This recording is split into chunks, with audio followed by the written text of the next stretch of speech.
Hello সকলকে, দেখেছো তো এই মার্চ মাসেই কেমন হাঁসফাঁস করা গরম পড়ে গেল। তাই এই গরমে নিয়ে আসলাম একটা সহজ সরল রান্নার রেসিপি। দেখো তো তোমাদের কিরম। তাই জন্য নিয়ে নিয়েছি কয়েকটা পটল এবং আলু। এখন তো পটল নতুন উঠেছে বাজারে, আর সেগুলোকে ঠিকঠাক মতো কেটেও নিয়েছি। আর এখানে টমেটো ও আদা বেটে নিয়ে একটা পেস্ট তৈরি করে নিয়েছি।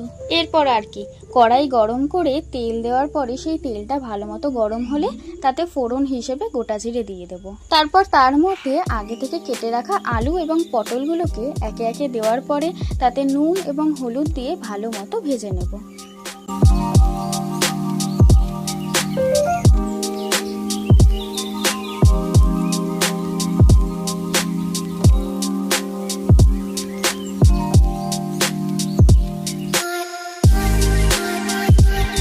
কিছুটা ভেজে নেওয়ার পর তার মধ্যে লঙ্কার গুঁড়ো, জিরের গুঁড়ো, ধনের গুঁড়ো, হলুদের গুঁড়ো এবং নুন সেগুলোকে জলের মধ্যে মিশিয়ে তার মধ্যে দিয়ে দেবো। কষিয়ে নেওয়ার সময় তার মধ্যে আগে থেকে যে টমেটো বাটা এবং আদা বাটাটা করে রেখেছিলাম সেটাও এর মধ্যে মিশিয়ে দেবো। পটলটা ভালো মতো কষিয়ে নেওয়ার সময় কিছুটা পরিমাণে চিনি দিয়ে দেবো আমরা।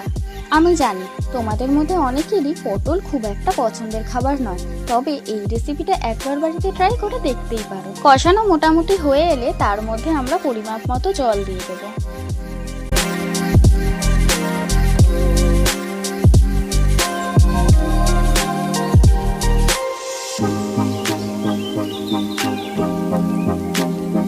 সেই ঝোলটাকে আমরা কিছুক্ষণের জন্য ফুটতে দেব।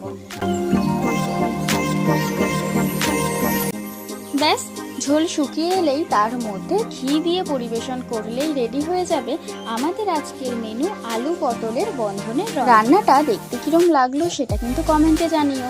আর এরকম আরও ভিডিওর জন্য আমাদের ইউটিউবের চ্যানেল এবং ফেসবুকের পেজটা সাবস্ক্রাইব ও ফলো করে দিও।